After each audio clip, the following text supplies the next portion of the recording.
tëngërëm lañ leen di wax saa su nekk rek ñi safoo site internet di Buzz M TV Sénégal bu leen fàtte di abonné di bës cloche de notification yi ngir dara bañ leen a raw ci seen i xibaar. jërë ngeen jëf ci ànd bi ak topp bi nga xamante ne rek yéen ñu koy topp saa su nekk ci site internet bi di Buzz M TV Sénégal li gën a fës ci bopp xabar yi nag dañu koy doo rek coow li nga xamante ne rek moom moo daal di ne kur foofu ca cabinet français bu Lazareth bu le Bara ci enquête nag la ñu daal di nekk ginnaaw bu ñu rek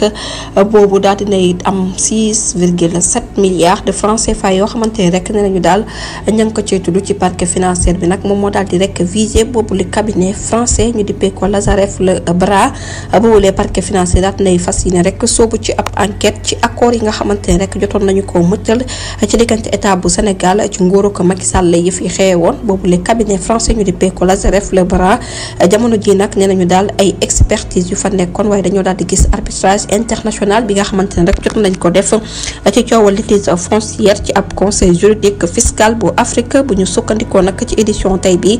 di altine yemoo fukki fan ci weeru mars ci atum 2025 journal bi di Libération dafa daal di xamle que ne nag boobu li xibaar tukkee ci agence judiciaire bu état jamono ji moom moo daal di constituer rek partie civile bi ci naka noonu nag yenn pratique lañ fa daal di nemmeeku muy wàllum blanchiment d'argent maanaam daal njuuj njaaj journal bi ma ngay daal di xam ne rek ne parquet financier ma ngay daal di rek lañ bët ci ab virement bu tukkee ci trésor public ci total toll ci 7,736 milliards de francs CFA yoo xamante ne rek ne nañu daal dañ ko daal di woon génnee ci faveur boobu les cabinets ci diggante 2018 jàpp 2024 ne nañu nag transaction yu mujj yi rek ñu ngi ko mujjee def niki ñaari fan ci weeru avril ci bés bi nga xamante ne rek ci lañ doon amal lii di passation de pouvoir bi doxoon ci diggante nag président sortant di Macky Sall ak son excellence monsieur Bassirou Diomaye Diakhar Faye ba tey ci wàllum xibaar nag bu ñu jógee ko foofu dañuy daal di wutali rek cité Faye Sall ay ministre ak ay DG ak ay magistrat nag nee nañu daal dinañ leen dàq nag ci boobule cité ci société bu gestion de l'exploitation du patrimoine bâti de l'état maanaam daal kër yi nga xamante ne rek dañ koo tabax nag ci turu état bu Sénégal SOGEPA ma ngay daal di sàkku rek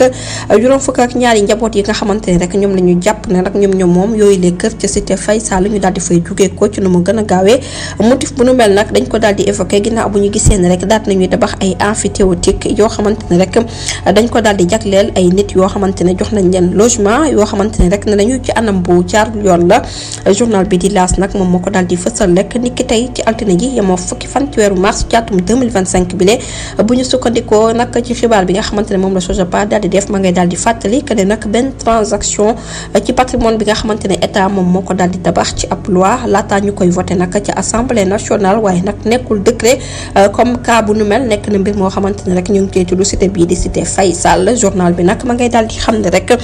que ne nag ay directeurs généraux yu bari ba ci ay DG ak ay magistrats ak yeneen hauts fonctionnaires ak anciens hauts fonctionnaires la yëf yi daal di concerné journal bi nag ma ngay daal di xam ne rek que ne même jëwriñ bu ñu dénk wàllum justice di Ousmane Diagne nag yëf yi daal dina koy concerné ki fi nekkoon ancien secrétaire général bu présidence Maxime Jean Simon Ndiaye ak ki fi nekkoon ancien secrétaire général bu gouvernement bi di Ousmane Ndiaye ak ki nga xamante ne rek nekkoon ay ancien directeur général Cheikh Issa Sall Maguette Sène Aliou Sall ak ay ancien ministre ku ci mel ni Khoureychi Thiam Kasoumbali Ndiaye Abdoulaye Elimane Kane ak benn ancien vice-président bu conseil constitutionnel ñu fàttali leen rek ne nañ nag boobu lee mbir mu ngi existé woon ci nguurug Abdoulaye Wade c'était en 2008 la woon moom nag moo ko signé woon mu nekk décrété boo xamante ne rek dafa daal di acté woon nag lii di jaayum villa en question ñii di bénéficiaires yi nag ne nañu daal nañ fa jógee ko ci nu mu gën a gaawee laata rek août 2025 mu nekk mbir moo xamante ne rek daal dinañu koy fësal nag ci ab collectif boo xamante ne rek ma ngay daal di fas yéene jël mesure unique ci ab lettre nag di naqarlu rek ni nga xamante ne rek moom la ko jagleel SOGEPA ak ampliation bu président de la république nag moom moo daal di xam ne rek boobu li communiqué ba tey ci wàllum xibaar bu ñu jógee foofu dañuy àddu rek wax ci général Moussa Fall moom nag ne nañu daal ña ngi ko daal di gis te diwaan bu Thiès ginnaaw nag bu mu réeree mër ci circulation bi depuis bu mu jógee ko rek ci bopp gendarmerie nationale kii di général Moussa Fall daal dinañ koy gis nag nag ca kër Abdou Mbow ca diwaan bu Thiès ca quartier Gàmmugan moom ex haut commandant nag dafa demoon rek jébbal njaal ki nga xamante ne rek moom mooy Abdoul Mbow ci génnuk àdduna waaye juróom bu góor bi bu ñu sukkandikoo nag ci les échos mi nga xamante ne rek daal dinay joxe nag boobule xibaar ni ki tey ci altine ji yemoo fukki fan ci weeru mars daal dinay signalé que général Moussa Fall moom ci jëmmi boppam rek doon utali ay responsabilité am ci APR waaye nag daal di woon nay dem ak yeneen personnalité yoo xamante ne rek ci nguur gu yees gi la ñu daal di bokk. Journal bi ma ngay daal di xamle ancien ministre di Moussa Baldé Matar Ba ak ancien président bu conseil économique social et environnemental di Abdoulaye Daouda Diallo ak yeneen ñaari membre yoo xamante ne rek ne nañu ci gouvernement Sonko Diomaye lañu bokk di Birame Souleye Diop ak Mabboubou Diagne ñoom ñëpp nag daal nañ lañ fay gis ngir ñu dem fa nag jébbal njaal kii di Abdoul Mbow ci génnuk àdduna waaye juróom bu góor bi lee ba tey nag ci mbirum Cité Faye Sall la ñu daal di desandi kii di Alioune Tine nag daal di rek yëkkati ay kàddum di naqalu dàq bi nga xamante ne rek moom la ñu bëgg a dàq nag ñi nga xamante ne rek ñoom ñoo fa dëkkee woon société de gestion de l'exploitation du patrimoine de bâtiment de l'État di SOGEPA nag daal nay xamal juróom fukki njaboot ak ñaar ñoom ñi nga xamante ne ñoom ñoo jàpp ne nag ñoom moom yooyu la dëkk foofu ca Cité Faye Sall ñu daal di fay jógee fii ak août 2025 bu ñu sukkandikoo ci SOGEPA ak li mu daal di xam ne rek jaarale ko ci yooyu la njaboot moo di ne occupation yooyu la logement dañ ko daal di gis ne rek dañ ko def ci anam boo xamante ne rek jaarul yoon maanaam daal nekkul en règlement ak vigueur bi muy doxee mu nekk dogal boo xamante ne rek daal nay jur nag réaction ci ki nga xamante ne moom mooy xeex ak yelleef doomu aadama di Alioune Tine ginnaaw nag bi ñu ko contacté moom ci jëmi borom la mu daal di xam ne mooy yenn ci résident yu Cité Faye Sall nag daal di nay wax sidération dëkk rek la ci daal di gis ndaxte nag yëf yi nañ ko nar a defee dañoo daal di wax ne rek dafa illégal waaye daal gis na ne dëkk bañ fa dëkk daal dëkk bu jaar loolu la ne na nag faw ñu xam notion continuité état na muy doxee bu ñu ko xamee rek loolu sens la waaye nag nekkul première fois rek ab haut fonctionnaire daal di bénéficié wu nag avantage yu nu mel ndax mbir mu nu mel mooy yàgg am ca nguurug Senghor ba nëkk ni moom nag la mu daal di xam ne ci pratique historique bi ak gestion patrimoine public boobule kii di Alioune Tine nag ma ngay daal di sàkku rek ñu daal di bàyyi nag yëf yi te nag récupération des biens immobiliers de l'État nag même bu fekkee ne rek daat nañ koy fas yéene def nañu jàpp ne rek ay preuve discernement ci la war a doon rawatina nag ci kaawu Cité Faye Sall ndaxte nag bu ñu ñëwaat rek di wax ci sañ-sañ ak yi waaye nag daat nay dénoncé ci nag noonu di sàkku ci autorités yi rek ñu daal di am nag ab reconsidération ci kàddu yi nga xamante daat nañ koy jël bu ñu bëggee nag rupture daal di am waaye sax nañu dàq lépp luy rupture jaarale ko ci engagement yi nga xamante ne rek jotoon na fee xew di kaddu yi kii di Alioune Tine ba tey ci wàllum xibaar nag bu ñu jógee ko foofu nag dañuy daal di rek addu wax nag ci coowal terrain yu toll ci 1,2 milliard de francs CFA nag kii di Dora Gueye nag daal dinay am mauvaise nouvelle boo xamante ne rek daal dina koy gana si moom ak ancien patron bu section de recherche ginnaaw topp gi nga xamante ne rek ñu ngi leen koy topp moom Dora Gueye ak colonel Cheikh Sarr jamono ji nag ñu ngi wér rek di jël jaba ginnaaw nag bi ñu décidé ñoom ñooñu nag dogal bi nga xamante ne moom moo tukkee woon ci chambre d'accusation lañ leen doon toppee bu ñu sukkandikoo nag ci les échos dafa daal di gàntaloon ki fi nekkoon ancien chef de section de recherche bu Colobane ngir annulation boobu les procédures nga xamante ne rek daal di woon nañ koy lancé contre moom mu jugee ko nag ci ab plainte boo xamante ne kii di Zakirullah Sow nekk ab homme d'affaires moo leen ko plainte woon kii di Dora Gueye nag dañ ko porté woon plainte ginnaaw bu ñu ko doon topp rek ci wàllum njuuj njaaj ak lépp loo xamante ne rek ay affaire fulu la ci cadre terrain bi ñu nag da ko daal di woon jaay foofa ci aéroport militaire bu Léopold Sédar Senghor ci xayma nag tollu woon